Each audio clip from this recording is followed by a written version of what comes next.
Robinson, who is our first guest speaker out here. Lou is working out of he's in Westmoreland, England, in the United Kingdom, and he is working for a company out there which is Sylvera, which is a very interesting place. And I'm really excited to have him on board.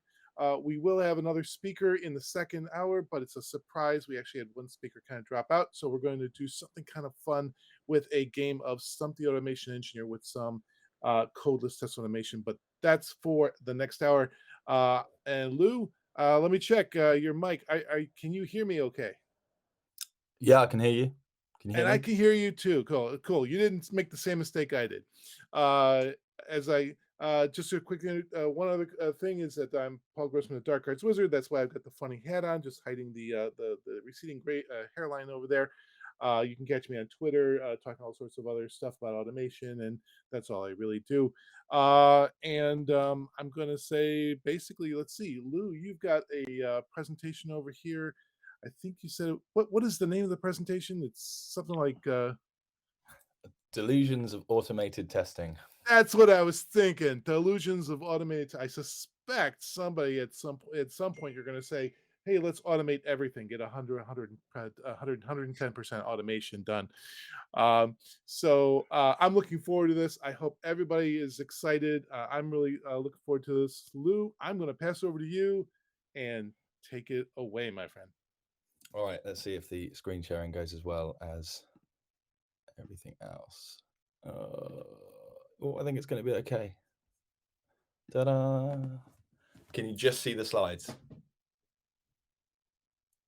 I can see the slides on my side. Yes, I was so convinced that was going to go wrong. Okay, hey, I'm Lou Robinson. Without further ado, I guess I'll just crack on. Delusions of automated testing. So, no, that's not what I wanted to do. What is a delusion? So, delusion is an idiosyncratic belief or impression maintained despite being contradicted by reality or rational argument. This is the worst definition I've got because it had idiosyncratic in it, and I thought that's a terrible word to put in a description. So, what is idiosyncrasy? A strange or unusual habit, way of behaving, or feature that someone or something has. So, pairing those two things together, a delusion is ultimately someone having a strange or unusual belief that they maintain despite being presented with evidence. So then what is testing? I've stolen this from James Back, like no shame there. James Back, for those of you that don't know, I mean, it's hard to not know who James Back is in the testing field generally, but James Back is one of the pioneers of software testing. Wrote a book years ago called Lessons Learned in Software Testing, which to this day is still an amazing read. But anyway, testing is the process of evaluating a product by learning about it through experiencing, exploring, and experimenting, which includes to some degree questioning, study, modeling, observation, inference, etc. Which I think is a pretty good definition because it kind of encapsulates all of the things that we do as testers, which in my next point is going to become super apparent like why I've made this point. I'm sorry in advance for anyone who I trigger by any of my like controversial opinions about automated testing. I don't think it's a bad thing. Well, we'll get to that. So moving on. I've highlighted 4 of these words specifically, just because I wanted to kind of draw something out. And they're those of you that are in the testing community and have been for some time and kind of like listen to what's going on, will be aware of these sort of like issues we have around automated testing, whether testing can truly be automated and so on and so forth. So with that definition, well, you can see here, like, can code experience? No, code cannot experience. Code cannot explore. Code cannot experiment. Code cannot question things. I mean, there are, at a stretch, you could argue that there are some artificial intelligence platforms that maybe can kind of like imitate some of these things, but ultimately it's still a human behind those things. A computer will only ever do what we have told it to do. So if we've thought about scenarios and so on and so forth, and we've programmed them in, a computer can kind of mimic what we do as testers. But trying to get to that point where an automated test can do exactly what a human being would do when they're testing based on this description, I think is unattainable at this stage anyway. So what does automated testing really mean? and this is obviously just my experience and observations throughout my career, but we validate functions. Like there is plenty of cases where you can see that we validate a function does exactly what it's supposed to do at the unit test level, integration test level, end-to-end test. You're just validating functions based on the inputs and outputs. So you put something in, you create a system state, and you check that it behaves in a certain way. And you can make them somewhat more complicated to make them more like a scenario, but ultimately you're still just adding more inputs and outputs and checking that those things are what you expect. Oh, I keep pressing this thing and it keeps taking me off to my dictionary, which is really annoying me. Why is that good? I mean, so there are obviously positives with that. If we can automate those things, that reduces the strain on testers.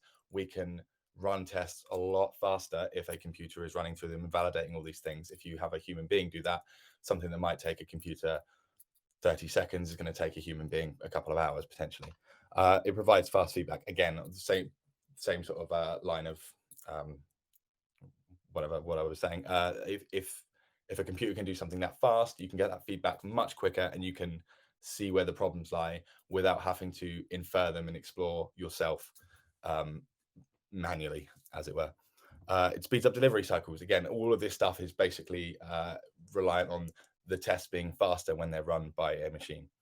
And the last one is like super important. I think this is one of the biggest things that one of the biggest gains we get out of automated tests is they're easily repeatable.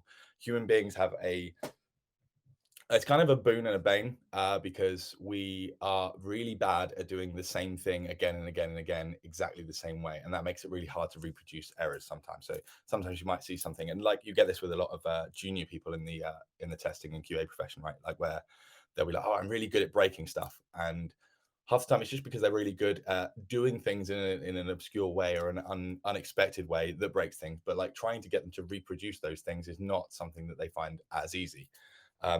The benefit of having a test do exactly the same thing every single time because a machine is doing it is that when it breaks, you know why it broke, and it's much easier to find that. There's obviously caveats to that. Sometimes you still find issues where like the system state, depending on how complicated your system is, has got into a particular place and something breaks and then you rerun it. I mean, flaky test, I'll get onto that later.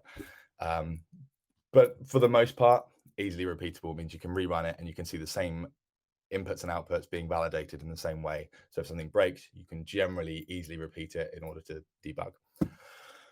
Is it all good though?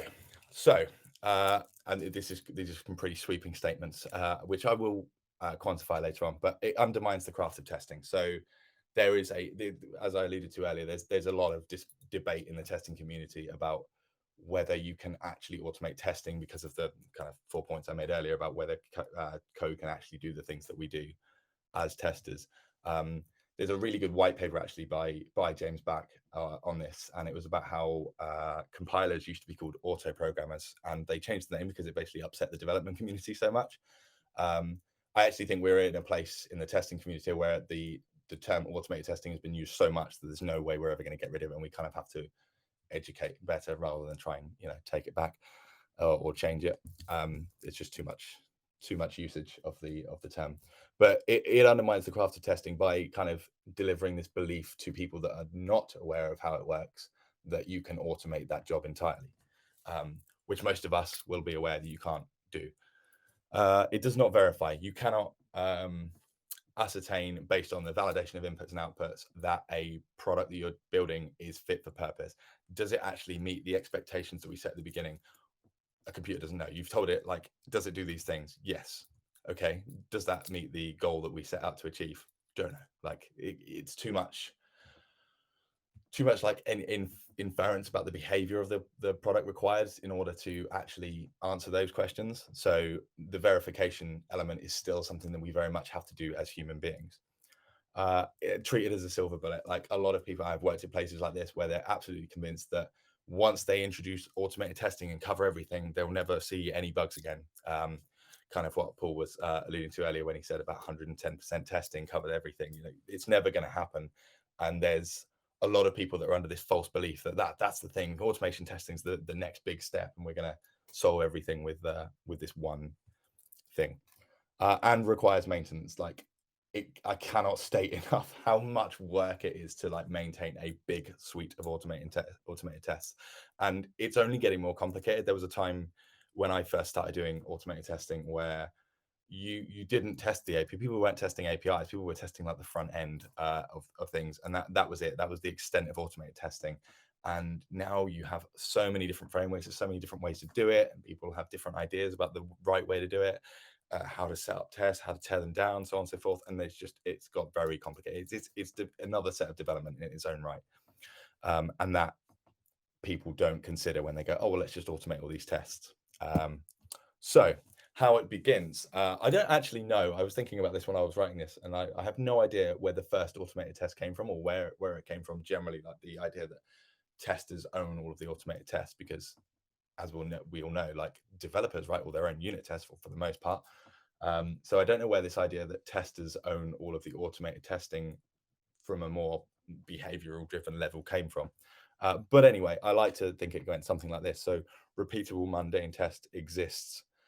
Tester, I am sick of doing this test. Also tester, automates test. I mean, granted, you would have to have some degree of savvy about development practices and stuff in order to code a test in the first place. But I can see a scenario where that happens. It probably happens all over the place all the time, because people get frustrated with the fact they're doing things over and over again, and they think, well, I'm gonna automate this, which is totally valid. That's a very good way. There's a very good reason to do something, right? And that's good, right? That sounds like it's a good thing. So I'm going to go through a number of slides now about how this spirals out of control and becomes a problem. This is where the kind of delusions element comes from. So automated tests becomes automated tests. Automated tests break whenever there is a change, which is fine. Like, you expect tests to do that. You've introduced a change, you built it to a test to spit out an error one way or another, depending on what the output is based on the input you've taken. So if you change the behavior of the application, there's a high chance your test is going to break, which is acceptable. If it didn't, that would be worse. So tester then becomes like automation tester, because what happens in that case is that they're constantly having to maintain those tests, which means they're spending less time verifying changes, because now their whole purpose has become maintaining these input and output checks, because every time a developer makes a change, they have to then fix that thing. One of the other reasons that this is a problem is that the scale is never set up correctly for testers to own automated tests. If you've got a lot of money and you're a huge company, you can invest in a whole team of automated testers, fine. For a lot of companies I've worked for, generally the ratio is like several engineers, say 5 and 8 engineers to one tester or QA engineer, or whatever they're called in your company. But that doesn't scale. You can't have 8 people developing changes and another person responsible for verifying those changes and maintaining all of these tests. So, understanding your mitigation, automated tests do not replace the tests. And understanding that automated tests at a cost allow for more thorough testing elsewhere. Like, that's the ultimate goal of automating anything. And there's also this like kind of common misconception that automation in the tech space often refers to automated testing, and it doesn't, right? Like, we have whole roles devoted to automating mundane tasks that people do, because that's the way forward. If you can do that and it's easily repeatable, then we should automate that. That makes everyone's life easier, and that means they can spend more time doing the stuff that's difficult. And for some reason, that is not a shared consensus across like automated testing, because they don't go, well, we'll automate these tests so that they can spend more time testing other things. They go, we'll automate these tests so we don't need to hire so many testers, which means that you're just losing sight of like why you were doing it in the first place, in my opinion. So where I've put at a cost here is because you're ultimately accepting there's a risk associated with this, because if you have a human being regression testing something, they've got that element of experience and understanding. Like, as an example, if you have an API test that hits an endpoint and it's expecting a 200 response, for example, a human being, in fact, I'll go the other way around. So an automated test, regardless of how long say it takes 25 seconds to come back with a response. The test is going to go, well, that's still a 200, that's fine, and move on with its life. Whereas a human being will go, that's a really long time for that to come back. And that's going to be indicative that there's a memory leak or something, or you're not load balancing requests properly or something. But a human being can infer those sorts of things based on what they know already. An automated test is only going to do or check for exactly what you've told it to do. So you could certainly add tests for that. You can add performance tests and something, but that's a whole other test suite that you've then got dedicated to something completely different. So that's more complicated tests you're having to add just to try and mimic some of what a human being can infer naturally. because we're inquisitive or curious or whatever. So I've now added this section. This seems a little bit self-indulgent, so I apologize for that. I just like coming up with stupid names for things. But the Lost Expedition Logs of Blue Robinson, this is basically a way of me going through kind of relevant experiences I've had in companies. I've taken all the names of the companies out, and if you really wanted to, you could probably go on my LinkedIn and work out who they were. But the idea being that I've seen a lot of sort of these talks before where people don't really draw on their actual experience and give you like, these are the problems I faced, and here's how I went about solving them, or the lessons I learned, which I've always found kind of frustrating. So I thought, well, I'll try and do that for the benefit of everyone here. So there's an employee wellbeing startup I worked at, not for very long. They had a general sort of like lack of understanding about testing quality. This the CTO, who I butted heads with a lot, had this. He was absolutely convinced you could completely automate testing, and I had to keep arguing with him about that again. That's not really how it works. And they had a big drive for automated testing. That's what they wanted. They wanted automated tests. They didn't care. Like, so I was sort of saying, well, there's loads of testing that needs doing before we can automate this stuff. And the opinion was more like, more automated testing is going to fix that problem. Fine. I mean, it's not my opinion, and they're in charge, so it's difficult to win that fight sometimes. And the larger quality problems, therefore, were being kind of ignored. So my takeaways on automated testing from that particular company is the drive for automated testing should be coming from the right people, basically. People tasked with the actual testing that understand why we're testing, what we should be testing, where the risks are. They're the people that should be saying, we should automate these tests, or this is a high risk area that we have to keep testing, or this test is really complicated and it's easy to like get wrong. Let's automate those tests. Because if it's coming from upper management, they have a detached perspective on why we're automating those things. They go a lot of the time like, oh, I want to see coverage over everything, because then we no bugs are going to get through. And you go, well, one of the first things you learn in the principles of software testing, right, is that exhaustive testing is impossible. So you still have to be careful about the sort of things you're automating.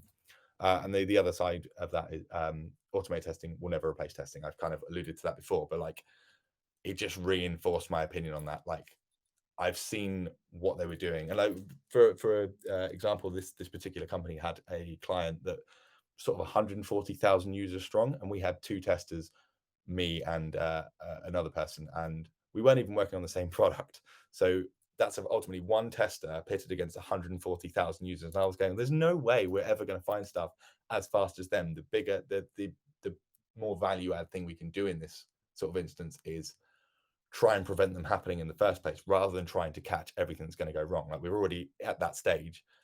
You either hire more testers, or you try and stop issues from happening, deal with the bigger quality sort of issues. More sort of broad lessons learned there. If all your problems are stemming from a root cause unrelated to your testing strategy, no amount of automated tests is going to fix that. You cannot measure the effectiveness of quality engineers by GitHub commits. I don't even want to get into that. Like, I can't believe that ever became a thing. I mean, if you measured a developer by GitHub commits, I think that would be bad. I mean, maybe if 6 months gone by and they haven't done any commits, that's then slightly concerning, I guess, because what have they been doing for 6 months? But a tester whose job shouldn't necessarily be just writing automated tests, depending on what you've hired them for, right? Obviously, if you hire an SDET, that's a bit different. But hiring someone to deal with like quality issues and testing in general, and then measuring them by GitHub commits, just doesn't make any sense to me. And then poor leadership often gives no room for growth in the realm of quality. And this is, I think, a good leader, if they're managing sort of testers and developers and so on and so forth, they have to have a vague understanding about what the purpose is of those different departments and what purpose they serve. Like, just so, because it's hard to give someone direction, right, or advice or mentor someone in your team if you don't understand anything about their job. And one of the problems that you have a lot, or I've seen a lot as a quality engineer, is that if people don't understand it, this quite often they've hired quality engineers to basically check a box. They go, "Oh, we need some quality engineers because that's what people do," and they've done that, and then they don't really know what they want from them, and then they go, "Oh, well, we'll just write some automated tests or something." So number two. I'll do a Q&A at the end, by the way. So if anyone's got any, like, wants to shout at me about any of these opinions, that you can do that at the end, and I'm quite happy to talk about it. So number two, tester does testing. Manager demands automated tests. There's a common theme here. Tester inherits this problem. Tester then writes automated tests with virtually no idea what they're doing. and automated tests are now flaky, impossible to read, and a nightmare to maintain. So this is one of the biggest problems I've faced with automated testing being owned by the testers generally. Like I look when I'm hiring testers, I look for testers that think about things in a different way. I want people to think about things holistically and to be able to understand how quality assurance generally is a proactive approach to things, where quality control is the kind of last ditch effort to make sure we catch those things that we've not managed to weed out with better design principles and so on and so forth. Um, and I've worked a load of places where I've come in and said, well, I know a lot about automation. And they've gone, okay, well, we've got this automation test suite. And I'm like, okay, great. That's a good start. And they go, yeah, it was written by the last QA guy that left. And I'm like, okay, fine. And they show me this thing, and it's just the worst code imaginable, and you can see that they've not abstracted anything, and there's loads of duplicated code, and you just go, how did anyone ever understand how this works? And you can see how it's kind of happened. They've like started building stuff. They probably learn it all from YouTube tutorials or whatever, and it's kind of built it. And the issues there are that I'll go on to the next slide. There's probably things here. Testers are not developers. We hire them for a specific purpose, right? Developers write code for a living every day. Testers generally will be looking for new technologies that help them to find issues with code or ways to monitor things in a different way. And like knowing how to do some development is a really important skill for a tester, I think, but it's not an absolutely essential skill. You can get by without knowing how to automate anything or anything about development practices. You can do black box testing, and that's a totally valid profession. You can make a whole career out of that. And there's the whole quality side of things as well. You can't have everyone be a developer and a tester and understand sort of quality assurance at a more broad sort of level.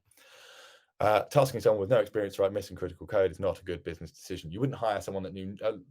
As an example, if you hired a product manager and they had a great vision for this new product they wanted to build, you wouldn't then say, right, great, you understand what you want to build, now build it, with no idea how to code. Like that would be a terrible business decision. And it's always kind of been odd to me that there's such a drive to have people that don't understand coding write code that is validating the really critical code. That's I don't know.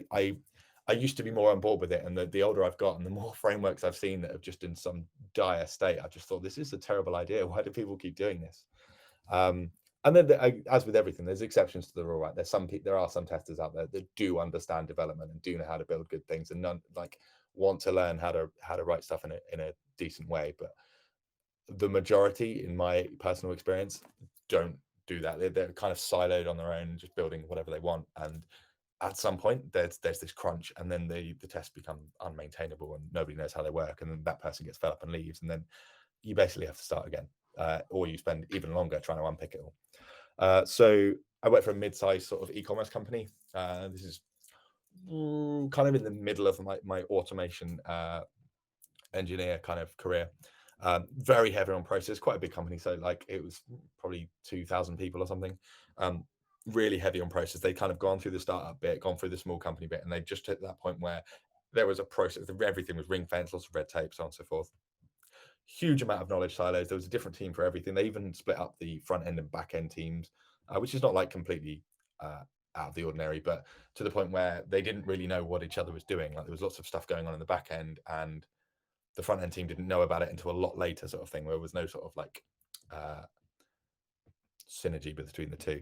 And testing was kind of a bit of an afterthought there. They had a really great test lead, and we had a few engineers. We were all kind of doing automated testing and human testing, but there was this general sort of like underlying like undertone from the developers and stuff in general, that testing was always like we've kind of story point load of tickets and stuff, and they go, oh, how long is this going to take to test? And I'm like, we haven't even written the ticket properly. Like, I don't know.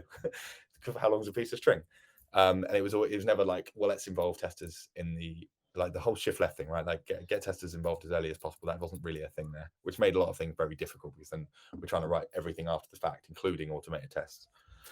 So the takeaways in automated testing from this place: automated validation should be written with the same level of care as any other code. One of the problems we had, and like, because I've always kind of prided myself on, if I'm going to write code, I want the developers to tell me what I'm doing wrong. I would get them to like peer review it, because I want to learn how to write better code.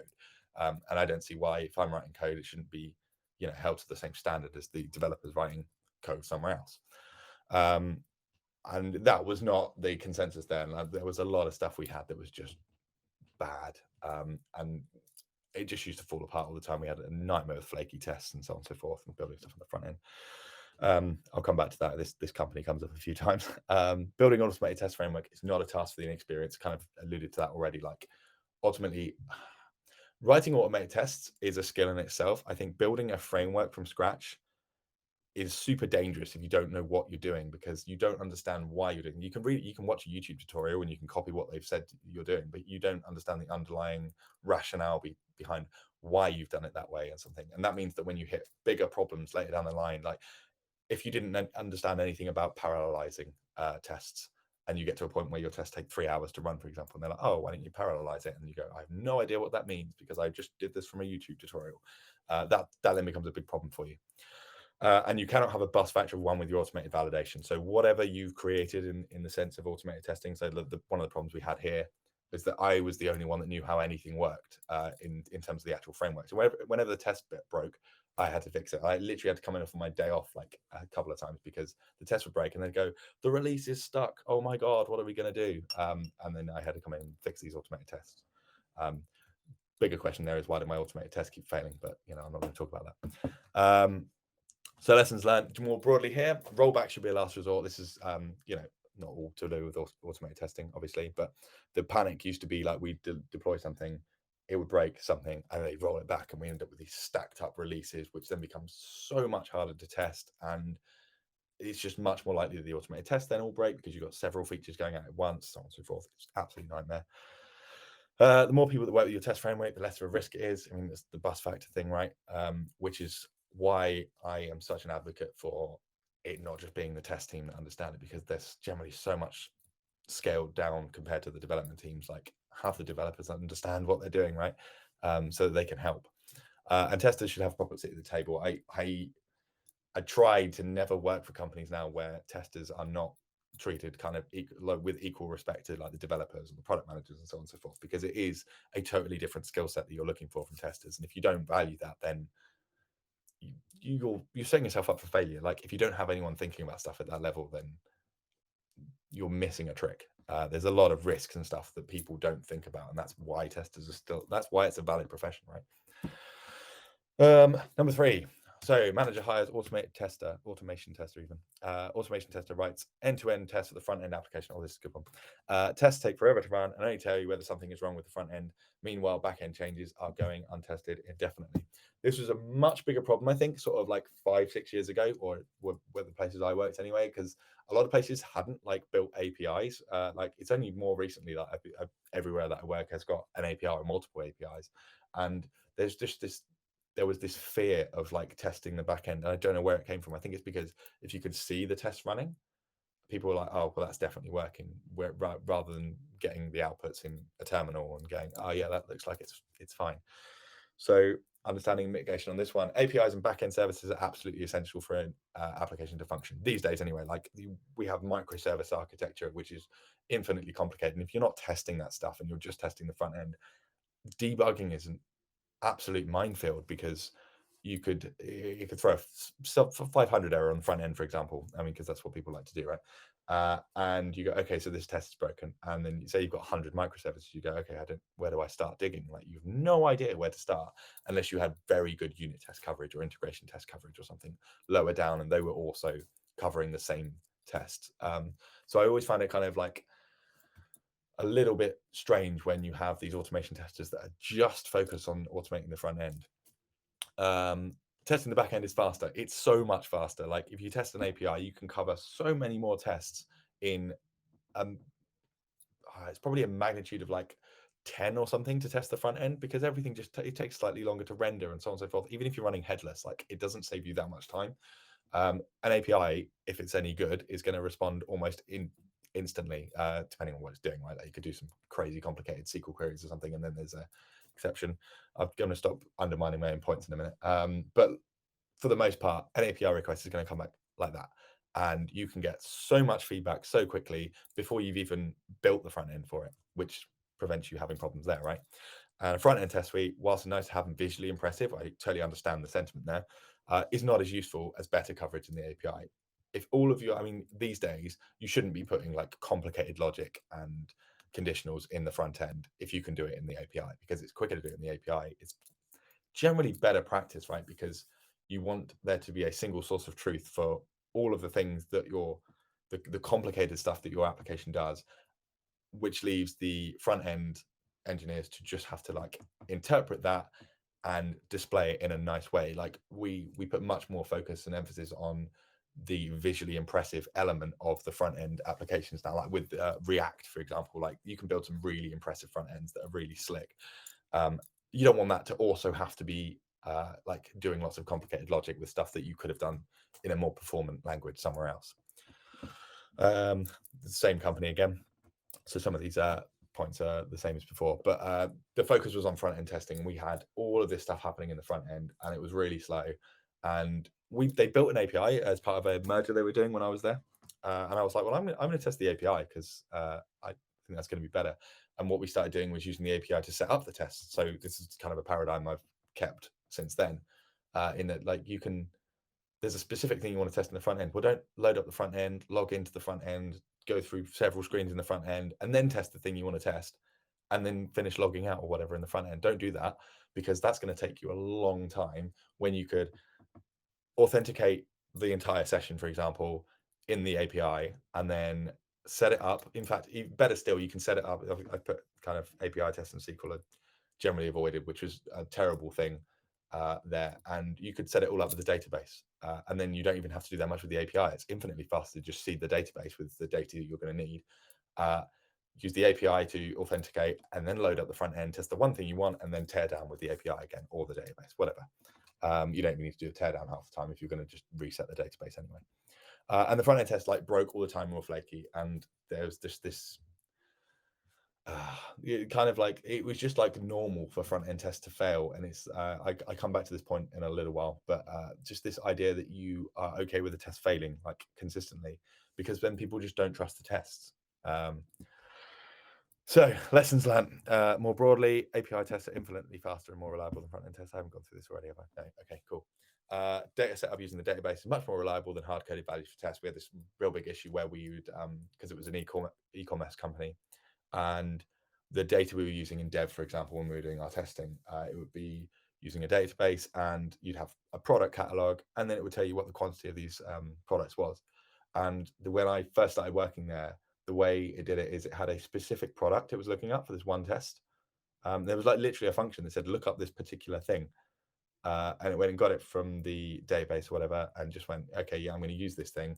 And then went and checked out. And it meant that after it ran like 100 times, it ran out of stock, and then just the test started failing because it ran out of stock. I'm like, why would we do that? And like, you can easily just increase the stock, or the way I coded it in the end is that it did a SQL query to find a random item, didn't matter what item it was, and then just add 100 stock to it. So it never failed because it always got stock, and it's always a completely different item. So there was never any way it could be like an item we'd hard coded, and then that could, be deleted in the future, and then it wouldn't work anymore. It always just went, give me the entire product catalog, find a random one, so on and so forth. And not enough consideration is given to testability when designing applications. So this is a massive problem in lots of places. It's getting better from what I've seen, but testability is not something that people think of up front generally. Because I mean, again, it's the same problem you have with unit testing when you first start out, right? And people go, oh, well, let's just get it to work first, and then unit testing becomes tech debt. And they go, oh, well, we'll do that later. And it's kind of the same thing with testability. The problem with testability is that unit tests you can add whenever, they're just a bit of a slog. Testability, if you haven't inbuilt that into your application, that's really hard to retrofit. Like if it works in a certain way, like I have a big problem with like queuing systems and stuff. Like if you're testing directly with a queuing system, that's really hard. How do you do that without just like loads of waits? And just, because you've got to wait for the queue to come back, or messages to come back. And like that sort of thing is just not being considered. And I'm like, well, there needs to be an easier way for us to get this sort of information. And yeah, that's just a huge issue that I've seen. Number 4, automated tests provide feedback to developers. Managers like seeing all of the green ticks. More effort is spent creating more simplistic tests, and complex value add or deep tests are discarded. So yeah, this is kind of along the same line of having like managers that are kind of detached from the idea of what was the point of testing, where they go, well, it's great if we can see that everything's green. Whereas like when you think about it, like the purpose of testing is to find bugs. You want to find the bugs before it goes out to production, right? So tests should always have a purpose. We write tests to discover bugs. If your tests are not finding bugs, what did you make them for? Um, I've caveated that myself here, but like I understand that there is an element of like we want to be confident the platform works, but if you're doing that before you've covered all of the things that your test team think are the high risk areas or things that are critical, we can't have this go wrong. You know, that's really risky. You're risking something by automating in the first place, and then risking it even further by not even automating the things that you're actually concerned about. You're automating the things that you think are going to give you a nice amount of coverage, or so on and so forth. So I think here, then this is a really difficult thing, right? Like educating the management on the useful metrics discovered from testing. I've worked a lot of places where they're like, oh, we want you to measure how good the testing is. And I'm like, okay, what do you mean by that? And like a lot of the time it's like, we want to know how many tests have been run. I'm like, that's not a useful metric. That's just incentivizing people writing arbitrary tests. That's not a good thing. So instead of we tested 300 things and everything was fine, explain that we tested 3 things and we prevented 3 bugs hitting production. That is a 100% success rate for tests, right? Rather than we tested 300 things and they discovered nothing, or they prove that the things that we did test work fine. And then if something goes wrong in production, obviously you're going to get grilled because they're going to go, why didn't you find this thing? How did you do 300 things and not find the one thing that went wrong? So that's a much more effective measure of success, and it's still a way that gives management or people that are detached a way of going, okay, yeah, that makes sense to me. I can report on that metric and people will understand it because it still seems like a success, right? So as an NLP startup I worked for, this was a proper startup. So they did not have a test or QA strategy. That I was the first senior member of the test team. They used ephemeral environments. That was like the second place I'd used ephemeral environments, but the first time it had been used like really effectively. And at the time I was like this is the best thing ever. I don't know if people have heard of it different under different terms. So sometimes they're called feature environments or like Phoenix environments or something, but like that was a really cool thing to kind of play with. And they had an abundance of 500 error codes. They did not use HTTP error codes properly. Everything was a 500. It used to come back and say, oops, something went wrong, which was awful for automating anything because you would be expecting like certain errors. It was weird how many errors we picked up when we first started automating stuff, because we were going, okay, I tried to log in, I used the wrong password and I expected 401, and it was like, you got a 500. And I'm like, why is that a thing? So takeaways and automated testing from this place. The automated tests were considered the end goal of testing. Like when I came in, the VP of engineering at the time was like, are you gonna, so if you started automating any tests yet? And I'm like, no, I haven't really tested that much yet. We've like come up with a big test plan and we're going to go through and like methodically go through all of the different bits of the platform to understand what the current state is before we then start automating things. Like I can't automate things before I even understand what it is I'm testing.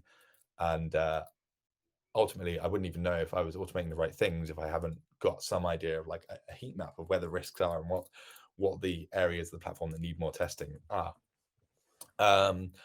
API tests mean virtually nothing to those outside of engineering roles. And this is like still a common thing now. I think unless you work with APIs a lot, people don't really understand what APIs are. They can see a front end, and it's the same thing that we used to have as a bigger problem in testing, is that you can see the front end and it's visually pleasing and you go, yes, I understand this because it's something I can absorb with my eyes. Whereas you go an API and then you've got to have an API key and people go, what am I supposed to put in here? And sure, you've got API docs a lot of the time, sometimes if it's a good developer. But people are ultimately like scared of the API. They don't want to learn about that because it's like they have this thing like, that's an engineering thing. And in real terms, like more people are absorbing APIs and integrating with APIs now than they used to.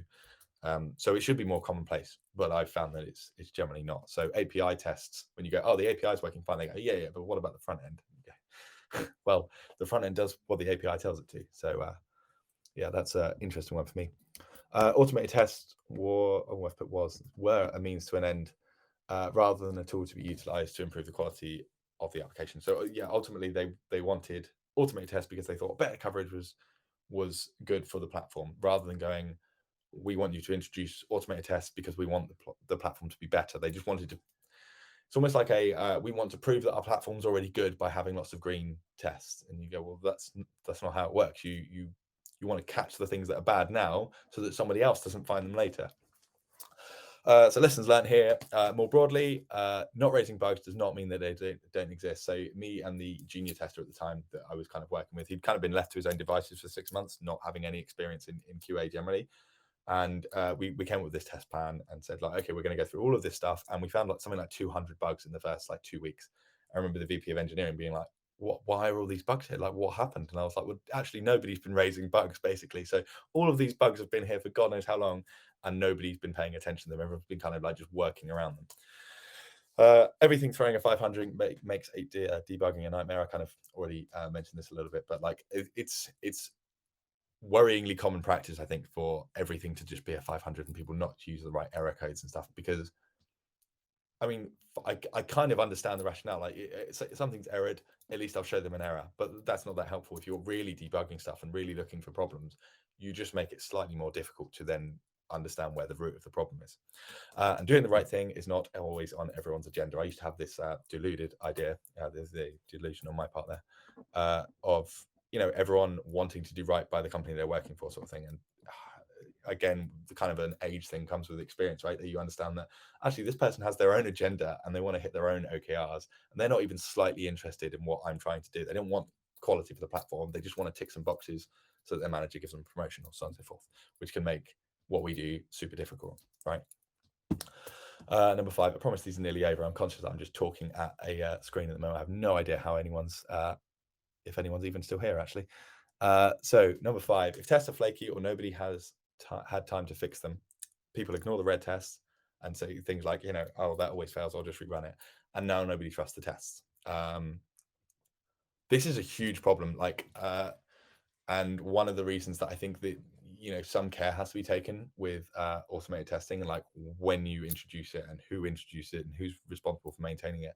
So like, don't write tests you can't possibly maintain. If you've got, in like the scenario that kind of alluded to earlier, where you've got a single tester for 5 to 8 developers or something, and they are the only person writing those automated validation tests, don't write hundreds of tests, because you're going to have to maintain them by yourself, on top of doing whatever else you're supposed to be doing in whatever manifestation of the quality and test role you've got. And that's just unattainable. I've worked several places where my entire being has just become, I write automated tests and fix them, and then you can't even maintain that, because then what happens is the tests get bigger and bigger and bigger, because you still have to introduce new stuff, and you're kind of trying to do it retrospectively, and then I've got to fix this thing, and all of a sudden I've now got a backlog of things that are broken. I'm not actually verifying changes in the first place anymore, and I'm just literally dedicated my entire time at work to just trying to play catch up and fix things. So scalability is like a big thing for me. There is no 85% pass rate that's acceptable in testing. There was a company I used to work for that did this, and I couldn't get on board with it at all. Like, if you've got an 85% pass rate that's acceptable, that means that 15% of your tests don't matter. And then it's like, well, who decides which of those tests don't matter? Like, that was kind of an arbitrary, oh, well, if we get 85%, that's fine. I'm like, but that means you don't care which of your tests pass, as long as most of them pass, which just that's not the purpose, right? Like, it doesn't matter if people go, okay, that's a bug, we should fix that. Like, fine, come up with a strategy, fix it, get rid of the test for the time being, because that is ultimately now just going to throw up a false positive if you've already decided you're going to deal with it in one way or another. Unless you're hot fixing it and you're going to fix it there and then, fine. But ultimately, like, leaving that there, just failing all the time, is just decreasing people's confidence in those tests, because they start getting this idea that a red test isn't really that important, because they go, oh, well, we ignored that one the other day, so I guess we can ignore this one as well. And so remember, the goal is to make testing and therefore feedback faster at a cost, kind of the risk thing I mentioned earlier, not to add more confusion to the mix. If you've got developers then questioning whether it's okay that a test has failed because one failed the other day, or so on and so forth, you've made that feedback loop really confusing and not faster, which is what we're supposed to be doing. This company again, e-commerce, maybe that's the issue there. So less than 100% pass rate, not acceptable in my opinion. And flaky tests are a surefire way to the death of your automated validation. Like, the front-end tests are like notorious for this, right? And like, half the time the solution is, well, we'll just extend the wait. And I think testability is like a big thing here, and one of the things that doesn't get enough attention. So people are quite quick to say, oh, well, we'll just make that wait a little bit longer, because that sometimes takes a little bit longer to come back and render. And you go, well, why aren't we investigating the reason it's taking to like render really slowly. Like, that's not good. If I was a person and it took 45 seconds for me to be able to see something, I'd lose patience with that website and I would give up. Well, a lot of the time anyway. I mean, it depends on what I'm trying to do. If I'm trying to do my tax or something, I'd probably, wait, because you accept that that's a thing from HMRC. Lessons learned or run. No, I've already done them. I guess it's the same company again. Sorry. Number 6. So last one of the spiral series. Automation testers exist. Developers tend to rely on the testers for their automated coverage, and developer-led testing then declines. Mass panic ensues when someone eventually looks at the unit test coverage. So this is not just a problem with automated testing. This is a problem with testing in general and kind of attitudes towards it. But like, you need someone, if not everyone, championing quality across your company. You can't rely on the few to remedy every mistake and assumption made, because it won't scale. You can never have one person that has that much influence over everyone, and you absolutely cannot have one person, depending on the size of your company, like checking that nothing is wrong, or that all the serious stuff isn't wrong. And you cannot possibly hope to scale a quality or test team that serves to undertake all of the validation and verification that nobody else wants to do. Like, there's always some resistance when you go from like a scrappy startup to a smaller company. There's some resistance depending on the engineers you've got, but like a lot of the time, there's a lot of freedom kind of given to, like, we need to put a POC together and we want to then make it an MVP, and I will worry about unit test coverage later. And you hire a QA and they go, what's your unit test coverage like? And they go, oh, we don't do unit tests. You go, right, well, you need to do unit tests, because otherwise what I'm doing is really, really difficult, because all of the really simple stuff that I don't want to have to be but finding, we're not finding. It's like, so that's why unit test is really unit test coverage is important, because one, that's fast feedback to a developer when they're building on something, especially if you've got more than one developer working on it, right? But also, you waste the time of the test team, who are there to find complicated stuff, if you're not finding the really simple stuff, because then they spend all of their time finding the simple stuff, which means the difficult stuff ends up, or hidden stuff ends up getting out anyway, because there's not an infinite amount of time in the day. And let's face it, the first thing to go is the test window. Well, that's a bit facetious maybe, but so there was a big insurance company I used to work for. They did not have any automated validation at all, which is where my kind of like hunger for automated testing came initially, and why I was kind of threw myself into it so much. They didn't have any APIs. Bureaucracy was a massive problem there. Like, there had to be reports for everything. You had to report daily with all of the stakeholders involved in projects and so on and so forth. It was just a huge amount of planning and paperwork and stuff, and the test team were the last people to know about anything. Takeaways in automated testing from a place with no automated testing, that puts a hell of a lot of strain on your test team, because everything has to be verified manually. And it was this particular company was waterfall, so everything would be planned almost like months in advance of it being delivered, and then the last thing that happened would be like, throw over the fence to the test team, nothing works, start again, and this test window would be the only window you have left, and it would just be getting smaller and smaller, and you're going, oh my god, we've tested like 30% of everything. And having no automated testing slows you down a lot. Like, I'm pretty sure everyone accepts that automated tests are fast. That is the faster way to go, and we accept that risk, right? We accept that they're not human beings and they don't do what human beings do, but they're valid. It makes sense to do it, because that's how you move faster. It's a worthwhile risk. Lessons learned here: prevention of bugs is often better than discovery after the fact. And there's this is like a wider thing in testing QA. I keep saying testing QA because I think there was this point where testing, because of the shift left movement, and like, well, let's get testers involved in the design phase, then it became merged with the idea of quality assurance from like manufacturing and stuff. And it totally makes sense, but I do like to try and differentiate between testing, because that's quality control, and especially in software, it's a really complicated role, because there's so many different tech stacks, so many tools out there, and like, trying to keep up to date with the most recent methodologies and technologies is a whole job in itself. Like, quality assurance, you need people that are thinking about that sort of thing, but testing is a totally different thing. Nobody reads test reports. Like, found that out pretty early. Like, no one cared what we were writing in test reports, unless you've gone, this thing is very broken, then they go, why is that broken? But if it says this was fine and we found some really interesting defects and they fixed them, no one cares. Grading testers on the amount of bugs found is very toxic and makes everyone very unhappy. And this is kind of one of the things I was talking about earlier around like measuring test metrics. Like, one of the things, like, oh, how many tests has everyone run? Like, that's not a good thing to measure. That doesn't really mean anything. That's just going to make people feel sad. How many bugs did this tester find? Well, that's actually completely dependent on what they were testing and who they were testing with, and what developer wrote the code, or how complicated it was, so on and so forth, or whether they were inclined to actually find bugs, right? Um, and there's so this is a second company I work for, this different e-commerce company. So I work for two. This one was actually pretty solid in terms of like their setup. Um, because their CI/CD was amazing. Like they had a really good CI/CD pipeline. The caveat there is that it was an internal application, so they didn't have to worry about delivering this to clients and then clients going, "Oh my god, you've broken this thing." So if they broke something, they'd be like, "It's fine, we'll just hotfix it. It's fine," which is great because fixing forward after the experience I'd had with like stacked up rollbacks and releases before was like a breath of fresh air. Like I was going, oh my god, this is great. They're just fixing everything forward. And because they had this CD system, it was like tiny changes going in, which meant you'd see something would break, and then you go, oh, that's broken. Well, it was that thing that we just put in, so that it's super easy to find out what's wrong with it, right? Which alleviates some of the pressure on testing because you know that you've got that coverage there, and like kind of like that, you know, it's a little less pressure to get stuff out, especially if it is an internal application sort of thing. Feature flags, like this is the first time I was introduced to feature flags, and I know I talked earlier about ephemeral environments being a really useful thing, but feature flags, like and now in my career, like feature flags are my favorite thing ever. Like I'm like, I can test 7 different things in isolation in the same environment, and that means we don't need so many environments because setting up ephemeral environments, especially in like a complicated architecture, that's a lot of effort. Um, and I've also worked at a company where like we used feature flags in the automated tests, and one of the problems that you have with automated tests when you build them right for new features is, well, you can't merge that into the bulk of your automated test suite because those tests are always going to fail until that thing is properly delivered.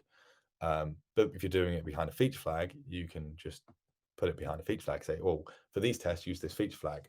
And it doesn't matter if like some of them are red because people go, well, that's not a feature that's out yet. So it doesn't run when you're deploying to production, for example. But when you're running in development, you can have those tests run and the developers can get feedback on how close that feature is to passing if you're getting like red, green tests, obviously.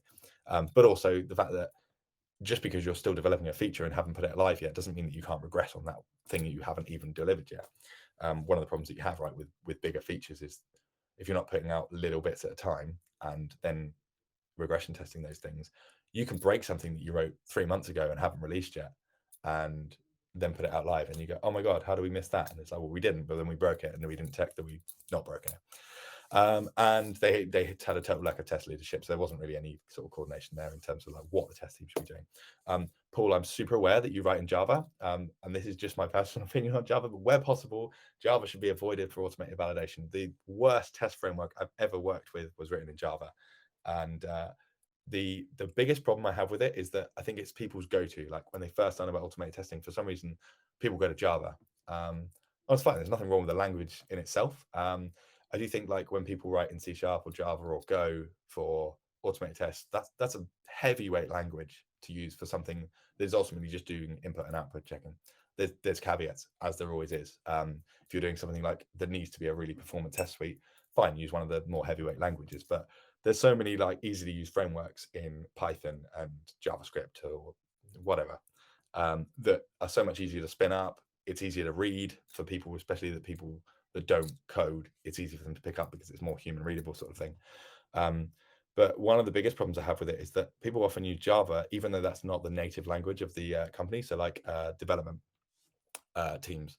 So the company, this particular company, it was a C# stack using .NET Core, and all of their automation in Java. So the developers wanted nothing to do with it, and it was one of these cases where someone had spun up this automation framework on the fly kind of thing with not really much idea of what they were doing and kind of hacked it together as they were going along. And I was like reading it, going, "What have they done here?" And I was like going to the developers, like, "Do you understand this?" And they're like, "No, I don't do Java." I'm like, "Great."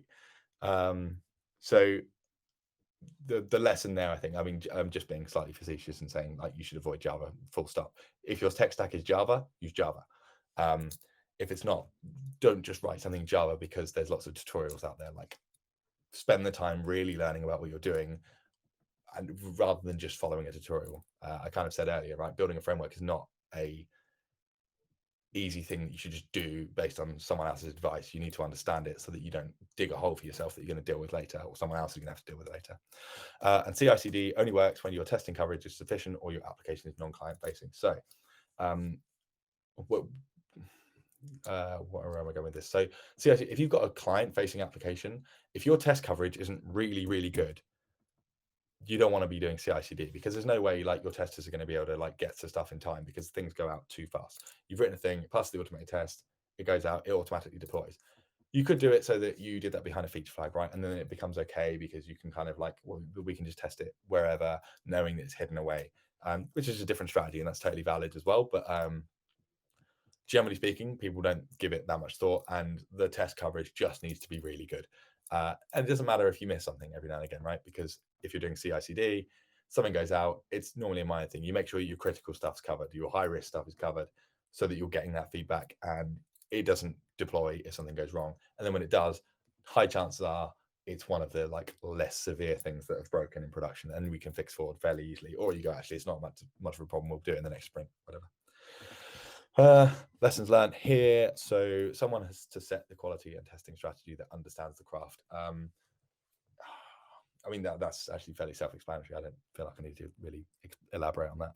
And feature flags, you might have got this kind of impression from what I was just saying, but in my opinion, feature flags are one of the most powerful tools out there in terms of like how we do deployments and releases and how we can safeguard against the ever-shifting kind of like push towards more automated testing, because that's I think that's inevitable, right? We are going to get to a point where automated testing is the bulk of our testing, and the testers are more involved with the design and more spending time really digging for complicated issues and trying to catch those things, knowing that there is a huge amount of like automated validation to catch the stuff that they don't want to waste their time on because there's less value in it.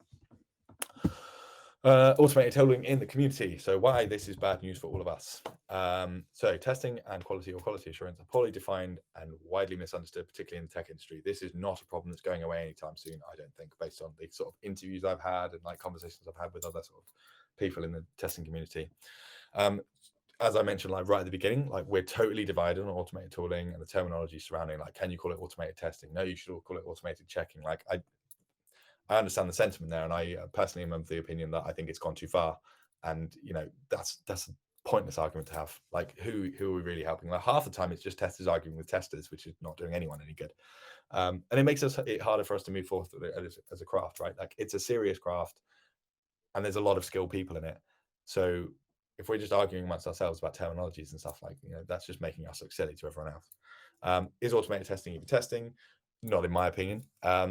But it serves a similar purpose. As I say, like you're doing the validation stuff. You're taking a lot of the simple stuff and giving testers or empowering testers to spend more time doing the stuff that is only a human that can do that sort of thing.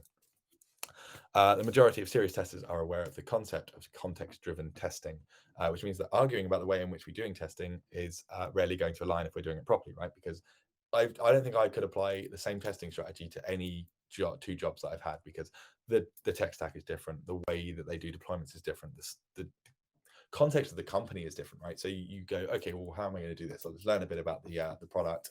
Okay, that's fine. So if you've got a microservice architecture, that requires a different test strategy. If you want to do CI/CD, that's a different thing. Some people don't want to do that. If you worked building rockets, for example, you've got like one chance to get that rocket into space, for example. You want to test as much as possible and really take your time doing it. You don't want to like rush that. So there's a lot of this, oh, well, you should be doing testing this way, you should be doing it this way, and this is how you should do automated testing. Like you can only really have those opinions if you work in that environment, you're in that scenario. So you can't like retrofit your own testing strategy to someone else's situation without really understanding where they're coming from. There's a multitude of varying job roles, making it hard to hire or even understand what the right hire looks like. So when we've got like what quality assurance engineer, like tester, test analyst, senior, not senior, software developer and test, and like these are so merged together they don't even make any sense, half of them, anymore, because a software developer and test half the time might not even actually be a software developer. It might be a tester that just happens to do automated testing, and they've had a previous automation tester role. And what I mean, I work with a guy at the moment who used to be an SDET, and he's one of the biggest allies we have from the quality side of things, because he just gets testing, he understands it, and he's like, oh yeah, sure, I can do that. And he's a gifted developer, which is really, really helpful. But if you've got someone who only has ever written automated tests and possibly has only ever written them the way that they want to write them, that's much harder to get to work in a team that's looking at stuff in a different way. So if you've got a test team and you've got an SDET that's done subpar development standard, test frameworks, that's a difficult match to make, in my opinion. And the term manual testing people find very triggering. Sometimes irrationally so, but nonetheless, this is one I kind of agree with. And like I see a lot of people kind of like parroting arguments from like some of the more bigger names in software testing, without really understanding why they're arguing about it. But like manual testing is just reinforcing that idea that like at some point we're going to automate it. Oh well, that's manual at the moment, we'll automate that later. And it's not. Like testing is its own thing in its own right.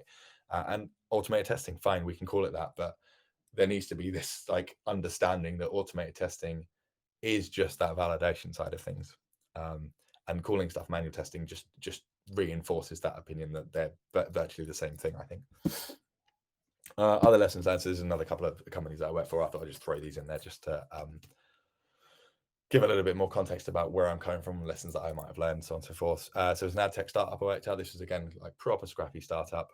We didn't have that many people there, super agile. This was the first time I worked in agile, coming from a waterfall company, so that was a massive culture shock for me. Very little tester involvement in the automated validation. They basically came up with some tests in Cucumber and the developers wrote it all, which is, you know, fine. So that makes sense as long as it's kind of like a relationship you keep going. They also had good CI/CD. This first time I worked with GitLab, where you had all of the tests broken down into different sections, and it's like that's a really useful way to get the feedback rather than just having one test suite that runs and you get 100 ticks or crosses. It was broken down into sections, which meant you could easily see if there was a problem with this particular service or this feature. Takeaways in automated testing. So quality engineers have a different perspective on automated tests. This is a big point for me, like in the way that I do things now, is that if you have someone that's a really good developer, they can write good tests, but they don't good tests in the sense that they'll write good code that is testing something. That doesn't mean that they're writing the right tests. You need to like have two people working on that, I think. I mean, you're going to get the odd case where someone is a tester and they've learned how to develop and they can do those sort of things. But I'm still of the opinion that at some point you're going to cross over to the other side and you become more developer than tester, because that's what you spend your life doing. If you're not constantly challenging yourself with like, oh, how can I get better at testing? You kind of lose sight of that a little bit. So having those two different perspectives, like this is what's possible, this is how we can do it, this is how we can test these things, and this is how we can integrate with the tests we've already got, versus what about this? How do we do this? Have we thought about this? This is a big risk. Like, what can we do there? Those two things are both really valuable, and I think neither of them should ever go away. Automated tests should always speed up your deliveries. Like, again, this is one of those things where people go, oh, I'm going to write some automated tests, I'm going to automate everything. And it actually becomes slower, because if you've got, for example, a situation like I've been in the past where the strategy was to write the automated test before we delivered something, and you've got one person doing that, and that's to actually code all of the automated tests. If you don't have the kind of like abstracted functions you can reuse and everything there initially, building extra automated tests takes longer than testing something itself generally. I mean, don't know how fast you can code, I can't type that fast. And there's like problem solving you've got to do throughout, because you actually have to test the thing first, kind of, to then work out exactly what the inputs and outputs need to be. And if you've got to wait for that before you deliver, then you've actually slowed down your process by not doing that. So I don't know. Ultimately, the end goal should be like, if you look at it and go, okay, over 6 months, have we sped up or have we slowed down? If it's slowed down, is that a good thing? Should we be doing it differently? Is this actually adding any value? And this kind of comes back to like making sure you're automating the right things. Don't automate everything. Automate the things that matter. Target your kind of regression tests. You would as a human being, right? You wouldn't go, I'm going to test everything. You go, right, what are the things I think are high risk? I'll test those things. Other lessons learned: releases don't have to be a big deal. This is the first time I did like CI/CD, and I was like, oh my god, this is nice that everyone's just like going, oh, we'll just put it out, it'll be fine. Testers have valuable input into what we automate. I've kind of already just said that. And testers have valuable input into process and strategy. That's something that was super new to me at the time, and now it's like 90% of what I do, because we've got this way of looking at things and going, well, what about this? And like, have we thought about doing things a different way? And actually that skill set, and I think this is another reason that testing and quality assurance kind of get blended together in a lot of places, is because it's a similar mindset. It's that holistic way of going, I'm going to take a step back, look at what we're doing, and then understand whether that is fit for purpose or not. This is the last one. Well, second to last, penultimate. There's a data collaboration startup I worked at. Startup kind of becoming a scale up, I guess. And generally speaking, they had a lot of really, really smart engineers at this place, and the engineers owned the automated tests completely. We did have a test owned one, but it's kind of fallen apart. It's written in Selenium. It was a bit out of date. There was a lack of maturity in the release process. They've kind of gone from a very CI/CD thing to gradually like manually deployed releases, which was odd to me, but and that was difficult. That made it created a lot of confusion around when we released something, and we had so much good infrastructure around CI that was like not being utilized properly.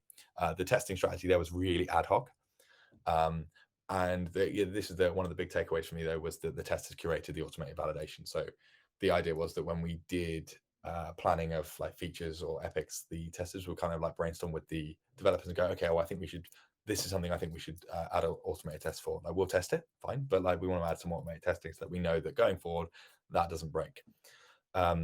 Which was a nice way to do it, because then you've got the developers who write code for a living writing the test. They're written in a way that developers understand. It's never going to go away because you're always going to keep the same tech stack, rather than relying on always have for a amount of time.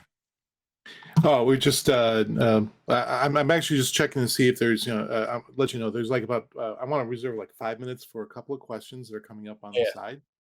Cool. I don't know how long. We're I'll just coming go up and right go. up on the hour. Go ahead. Okay. Go ahead, Lou. Cool. I'll just run through this. I'll have a bit more coffee and then I can speed up. Automated tests using feature flags are the way to go. Already alluded to that earlier. Best way to scale automated validation is to have it owned by the developers, in my opinion. Like, I think we're going in a way where quality coaching is more of a thing, and there is more of a emphasis on the quality side of things and the more holistics of like how can we do more quality assurance, as opposed to just quality control. And I think having the people that write code for a living do that thing makes more sense, especially if you're scaling. I think you get to a certain point of scale where it almost doesn't matter. You can kind of employ whoever you want, and as long as you've got someone doing it, it's probably okay because you've got enough people around there that there's always going to be support. But particularly in smaller companies, this is really, really important. Lessons learned: testers have to be able to command respect and able to dictate what tests should be automated. Like, you can't just go in and tell someone how to do their job. Like, people don't like that. So one of the things I found is that without me knowing how the tests work, like the automated tests, and being able to contribute in some way, there's generally a reluctance to like accept your opinion is valid. So I think this is kind of what I was alluding to earlier. Like, knowing how to code and understanding code is still important. That's an important skill for a tester, depending on what you're doing. Right? If you don't understand that, you are going to struggle a little bit with telling developers how they should be writing their automated tests. Not having a clear test strategy creates a negative reputation for the test team. I mean, that should be fairly obvious, right? But I think that people overlook it sometimes. Like, if your test team are going, oh well, we don't really know what we're doing, then shockingly people don't trust them. I know how good your tests are, a poor release cycle will still cause huge problems. And what about now? So now at Sylvera. So I started at Sylvera like a year ago, just over a year ago, and I was the first quality person in there. We've got an environment where, I mean, we do it in a different way per team, right? I don't like super intense process which is like really rigid and say you have to do it this way. It's all quite high level. Like, we've got an end goal, this is what we want to achieve, but the thing here is like the quality engineers and developers collaborate on how we do our automated validation. That's the core thing. It has to be a collaboration. It's got to be a two-way thing. And so the testers that we've got do contribute in some way, even if it's a really small way, to the automated validation, but the developers own the majority of it because it's their realm, like it's development. And we've got other things that we're trying to do at a higher level. Quality engineers are not responsible for testing every change. Maybe a slightly controversial thing, but like ultimately that just doesn't scale. You can't have one person testing 8 people's changes. So there's this kind of like coaching element here. And one of the things that one of my team challenged me on when their first day was like, okay, that's a cool strategy, but like, how do you know they're testing properly? And I was like, that's such a good point. So like one of the things he's been working on is like building out sort of testing framework so that it's easier for people that don't understand testing. So like kind of one of these processes where like, if you don't know better, follow this. If you do know better, fine, do it your way. Quality is not limited to engineering. I don't know why this is always a thing, but QA, quality testing, it's always limited to engineering. It's not at Sylvera. We've made it more of a broad thing because there's other departments where the same paradigms we use in engineering are still totally relevant. We've got other people coding that aren't in engineering. We're like, well, they should be doing the same things as us. They should still be tested, and they should still have the same quality assurance considerations when they're building stuff. Like, let's make sure that designs are properly considered, so on and so forth. We value the input of quality engineers as things are being designed, not just after they've been implemented. Again, kind of touched on this earlier. Like, we don't want stuff being thrown over the fence to QA and them, then having to discover things and work out how it works too late in the day. Like, if we can fix things before they even become a problem, let's do that. There is no one size fits all approach to quality or testing. Again, this is like the kind of like, we've got a high level objective, and how you do that per your in your team is kind of down to like the people that are in your team and how they work. And as the teams change, I expect those things to change, because that's a human way to do it, right? You can't just assume everyone's going to be exactly the same and just assimilate whatever process you enforce on them. And systemic issues are treated with the same level of seriousness as defects in code. So if we come up with something, we go, well, this is actually a really big problem, this root cause that's nothing to do with engineering. Like, well, we're gonna go investigate that and deal with it, because just because it's not a bug in the same sense that we're used to doesn't mean that that's not actually contributing to the overall quality or lack thereof. So yeah, that's it. This is Sylvera. Go check us out. Basically, we don't have any QA jobs at the moment, but watch this space. Yeah, that's me. Great, Oh, Lou. I think we got like I'm going to reserve just a couple minutes, and I think we got like maybe one question. I've been okay. monitoring the discussion that's been going on over here between Yep. basically it's Olga and Fedor over here, and they actually bring up an interesting point about unit testing. Is that Okay.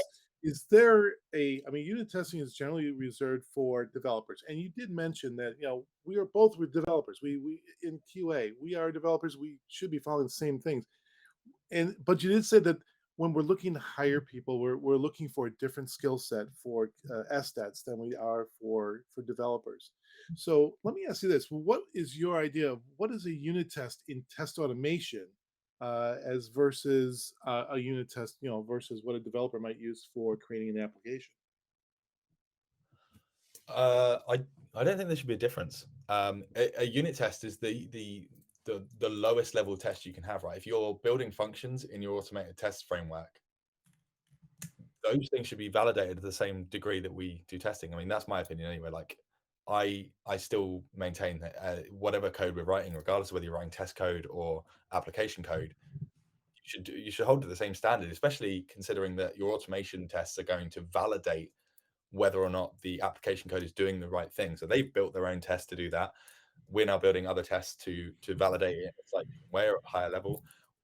We need to know. It's just come up before, like, because a lot of people don't write unit tests for their automated test frameworks, right? But there's functions in there. Someone can make a mistake. It's still written by human beings. Like, that's just as valid in my opinion. I think it's something that doesn't get enough attention, but That's good. yeah.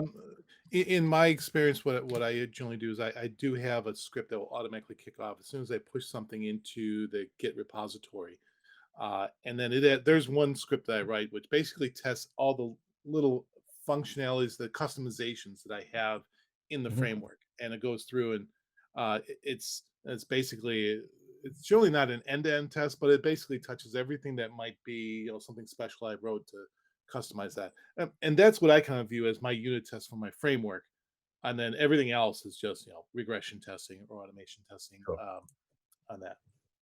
I would say we kind of ran long. There are a lot of discussions over here, and everyone's kind of answering their own questions with stuff over there. So um, we got a great bunch of people doing that. So I'm going to say at this point, Lou, it was great having you on as a speaker. I'd love to have invite you back sometime and discuss some other stuff because especially with parallelization, I love you know trying to getting scripts to run concurrently at the same time so we can get our results faster. We could talk for half an hour on that alone. So, but again, thank you, Lou. I'm going to go check out some more stuff on things that you got up there on LinkedIn. Do check out Lou's his stuff, his company out there. And I want to say cheers. Thank you, Lou, for stopping by.